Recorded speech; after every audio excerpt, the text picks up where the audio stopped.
Hello, beautiful beings.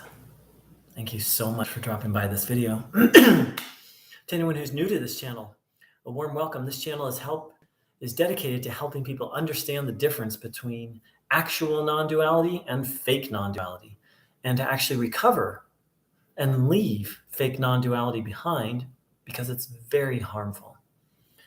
If you'd like to know more about this topic, please click on the link in the chat box or below. Okay, fasten your seatbelts, ladies and gentlemen. So I have been deconstructing Neo-Advaita, I think it's been 4 years now. And every week I unfold one more distortion, meaning just in myself, and I share about it on this channel often. And I have just found the biggie, or a very big distortion of Neo-Advaita, and why it absolutely doesn't work, and why it's actually unnatural. So I've used the metaphor very, very often, and I believe it's a literal metaphor, that pursuing Neo-Advaita is like, for 99.99% of the population, and I'll explain what I mean by that in a moment, pursuing or following Neo-Advaita is like trying to force yourself to change your sexual orientation. Can you imagine if you're heterosexual trying to make yourself become homosexual? If you're homosexual, trying to make yourself become heterosexual. If you're bisexual, trying to make yourself only be attracted to one sex and not feel anything towards the other sex. I bring this up as a true metaphor because our sexual orientation is very primal. It's a very primal aspect of our being. And it's not something you can just like flick a switch and change, right? To try and change that would really be an act of violence in a sense. Spiritual, emotional, mental, existential violence to try and force yourself to do that. Well, that's basically what Neo-Advaita does, and here's why.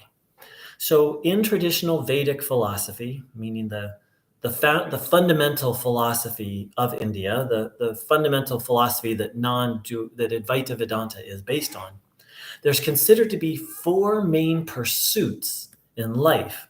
This is called the Purusha Artha. I'm going to put that in there. They are security, pleasure, virtue, and liberation. Now, they're given in a very particular order for a very particular reason. It has to do with, part of it has to do with evolution, and part of it has to do with common sense. So, first and foremost, security. In that case, security means money, food, a place to sleep. Absolutely a fundamental aspect of life. You don't have that, life gets really messy really quickly. And it's considered a valid pursuit. And not only is it considered a valid pursuit, it's considered an important and sacred pursuit. It's literally considered part of the art of living in Vedic Dharma, in Hindu Dharma. Dharma means way of life. Okay, so the next pursuit, kama or pleasure, also considered an important part of life. Unless you are an absolute stoic, monk or nun, or great saint, you need pleasure. We are, in essence, human beings are pleasure-seeking beings, animals. Even the soul seeks pleasure constantly. The soul maybe seeks it through communion with God, but pursuing pleasure is considered not only a valid, but an important aspect of life.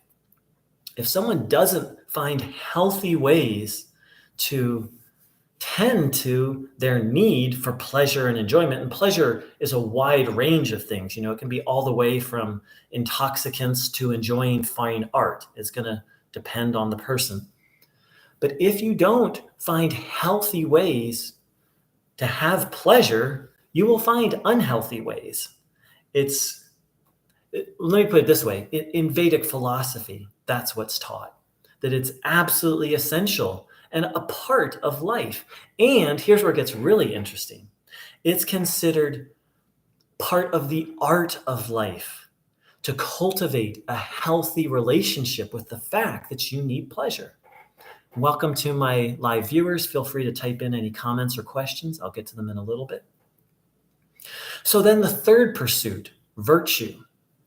Now at this point, this marks a transition in the life where one, with security and pleasure, you're primarily seeking for yourself. And then at a certain point, you've got security, you've had pleasure, and you start to ask, is there something more? And Vedic philosophy says, yes, there's the cultivation of virtue, and there's being of service to society and to the community. And that's called dharma. That's considered the third of the three aims of life or goals of life, the cultivation of dharma. This includes building of character, tending to your shortcomings, increasing your strength. And then after that is moksha, the desire for liberation. Now, here's where it gets really interesting.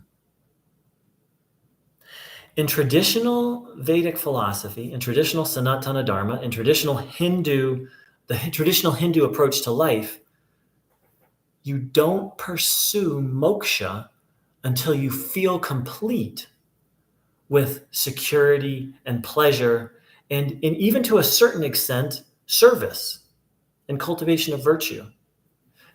Moksha, liberation, enlightenment, is not something you pursue until you feel complete with the other three, and in a certain sense, until you're balanced with the other three. Because in Vedic philosophy, the pursuit of enlightenment is beyond a full-time job. It's a vocation. It's like being a parent. A parent doesn't get time off they may get like little bits of time off, but they're a parent full-time. From the moment they wake up to the moment they go to bed, they're a parent. Even if they're not tending to their child, especially a small child, they're aware of their child. They're thinking of their child's welfare. They're maybe going out and earning money so they can provide. It's a complete focus. So at that point, when one is ready to pursue moksha, one literally renounces the world. And one is complete with the first three. Now I'm going to circle around in a minute. You can still move towards moksha without renouncing the world, but bear with me just one moment. It's called sannyasi. It's also, now sannyasi is not possible for everyone. Some people have families. Some people, it's not the right thing for them to do. So then what's cultivated is extreme detachment of not seeking pleasure and not seeking excess money above what you need, and cultivating deep detachment to the world. Sannyasing is renunciation, isn't just giving away all your possessions. It's also giving away attachments. For some people, it includes an outer act of literally becoming a homeless monk or nun, a wandering monk or nun, or joining an order. But for most people, that's not realistic. So there can be a cultivation of inner sannyasi, renunciation, but also that's only for people who are complete with security, with pleasure, and with dharma. By complete, what I mean is those things don't have any interest any further. So Neo-Advaita, on the other hand, false non-duality, teaches everyone to be a sannyasi, even if they're not ready. The Neo-Advaita path is a path of complete. The philosophy and the practices, the people who teach it won't tell you this, but the practice of self-inquiry and the philosophy of Neo-Advaita is a complete turning away from the world. Now, this is crazy because most Neo-Advaita teachers that I've met live very materialistic lives, and a lot of them have been involved in sex and money scandals. So it's obvious they haven't turned away from the world, but yet they teach a philosophy and practices that literally so attention and desire are very linked, and Neo-Advaita philosophy and self-inquiry literally turn your attention away from the world. This is only helpful or appropriate for someone who has taken sannyasi, whether renunciation, whether it's inner or outer. If you practice self-inquiry, or if you think about and believe Neo-Advaita philosophy before you've renounced the world, you're going to go crazy. Because on the one hand, you're going to want things, and on the other hand, your philosophy and your practice is turning away from things. So it's this never-ending tug of war, push-pull. So what's the solution to all of this? So first and foremost, the solution is to stop listening to Neo-Advaita teachers and to literally just put aside everything a Neo-Advaita teacher has told you. A couple days ago, I had a very profound moment where I was just like, oh, those people weren't actually teachers. I can just put all of that aside. That attitude is absolutely necessary because Neo-Advaita is so much delusion and nonsense. Just have to put it all aside and start over. Now, the other part is, the solution that I am exploring is a very traditional, Hindu or Vedic approach. And you'll find something similar in the Eightfold Path in Buddhism. So the other solution is understanding these three drives and taking an honest look at yourself. How much time, energy, and attention do I spend thinking about my material security? How much time, energy, and attention do I spend thinking about pleasure? And then engaging this notion of dharma, which has many meanings: righteous living, harmonious living. And then from a dharmic point of view, finding healthy ways to have pleasure, finding healthy and harmonious ways to earn money and have security. So that's part of it. That's the practical. But there's also the mindset. The mindset is, I am working towards liberation. And the way to do that is to cultivate a sense of duty. For example, if you have a pet, say, okay, it's part of my God has given me, or Brahman or consciousness, however you want to name it, has given me this animal. It's my duty to tend to this animal. And that way, this is how I'm serving God, through tending to this animal. What that does is it turns your life into spiritual practice. And then you start doing things not to get things, but to be of service, to serve God, to serve society. That's called karma yoga. It's a spiritual practice, but not in the normal sense of the word, because it's a change of mind frame. Also, okay, so what you do is you look at your life and you take inventory. Like, okay, I have these relationships, I have these family relationships, I have these friendships and or romantic relationships, I have these family obligations, I have these work obligations, and start to take on the attitude of doing these things as a form of service. And also asking yourself, what are my gifts? What can I contribute to the whole? This is dharma. And each person's dharma is going to be different because each person has a different temperament and each person has a different skill set. And there's the attitude that we're all in this together and everyone has a part to play in society. It's one of the fundamental ideas of dharma, is that society only flourishes when each person is tending to their dharma, tending to their responsibilities, and then taking their gifts and contributing, participating. So as you can see, this is night and day from Neo-Advaita.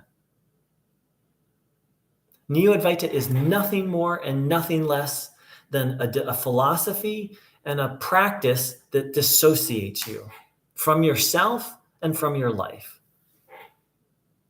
with no compass. No, it's like, well, what do I do when I'm not at satsang? Or what do I do when I'm not doing self-inquiry? Or what do I do when I am not thinking non-dual thoughts? Neo-Advaita basically trains you to think like a sannyasi. And this is very harmful because you can't just see, there's this understanding that you can't just stop seeking security and stop seeking pleasure and stop seeking dharma. It's this gradual process. Vedic philosophy and Vedic culture has this vision that we are all on this vast journey. And each lifetime, we make a little progress. Whereas Neo-Advaita is like, forget progress, forget learning, renounce and inquire. And that's why I started off with the metaphor of sexual orientation, because the pursuit of security and the pursuit of pleasure are primal aspects of our being. But Neo-Advaita tells you to just turn away from them, not worry about them, don't tend about them, just inquire. Everything will take care of yourself. In traditional Advaita Vedanta, you skillfully learn how to take care of your physical needs, security. You skillfully learn to have a healthy relationship with pleasure. You work on your character. You work on cultivating an attitude of service. And once those things are really strong, then you work on cultivating an attitude of detachment, of slowly, not so much turning away from the world, but detaching, becoming more and more attached to God, to the divine, to the supreme.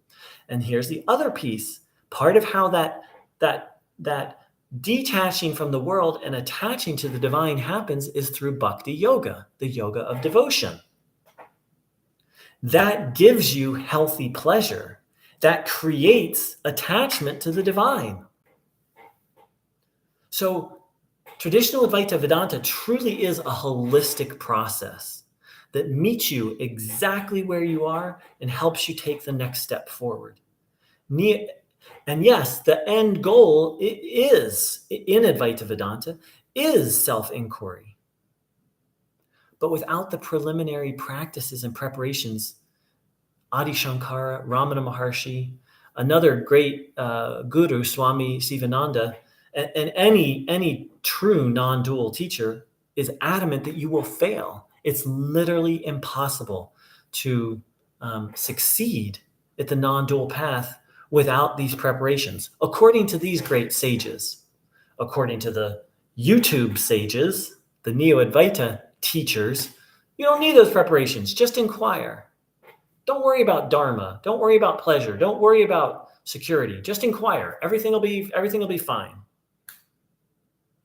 It appeals to laziness. And it also appeals to escapism. See, Vedic philosophy is very clear. You cannot escape things. You cannot escape your need for security. You cannot escape your need for pleasure. Over time, with work, you can learn how to skillfully meet those things, and you can learn how to become detached from them. But it's a very gentle, slow process that's meant to be done under the direct guidance of an actual guru who knows what they're doing. Because, like, sure, you can go to church once a week or satsang, and you could pray 5 minutes a day, but the process of liberation is existential soul surgery. You can't do it on yourself. You need the direct guidance and support of a guru, at least according to these great sages. The Neo-Advaita teachers are like, just inquire. Everything will take care of itself. That's why I've said before, and I will say again over and over, there's two different teachings. Neo-Advaita and traditional Advaita are night and day. Absolute different teachings. What makes it confusing is Neo-Advaita uses some similar language and is dishonest and says that it's the same teaching when it is not. So that's everything on my plate. If anyone has any questions or comments, please feel free to type them in.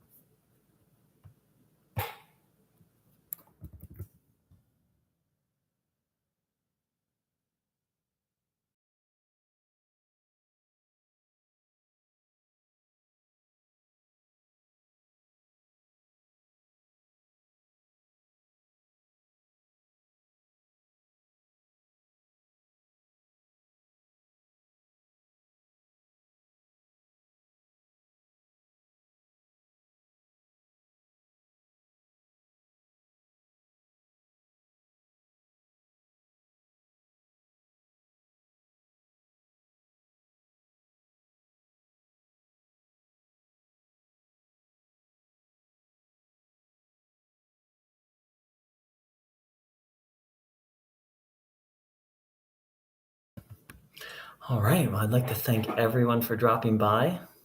I wish you a day full of Dharma. Now, Dharma isn't just about being serious. It's about balance. It's about finding healthy pleasures. It's about taking care and cultivating and having healthy relationships. It's about meeting the person where they are and helping them take the next step forward. Thank you so much. Have a blessed day.